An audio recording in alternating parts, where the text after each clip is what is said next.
صحافیوں کا معاشی قتل بند کرو ہم نہیں مانتے ظلم کے ضابطے۔ ایک 26 سال کا نوجوان جان کھو دیتا ہے اس وجہ سے کہ 10 ماہ سے تنخواہ نہیں ہے، اس کا باپ فالج کا مریض ہے، ماں اس کی مریضہ ہے، ان کے لیے دوائیاں چاہیے، گھروں کے بجلی کے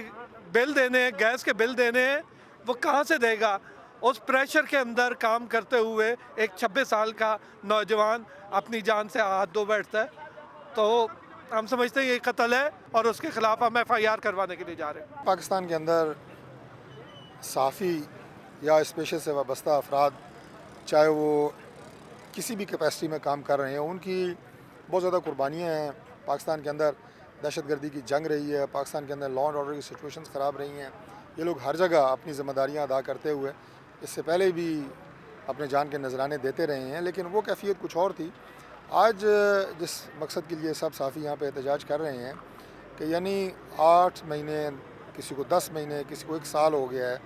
الیکٹرانک اور پرنٹ میڈیا کے جو میڈیا ہاؤسز ہیں، جو اخبارات ہیں، ان کے مالکان اپنے ملازمین کو تنخواہ نہیں دے رہے، اور یہ بڑی عجیب بات ہے چونکہ ان لوگوں کا تمام تر جو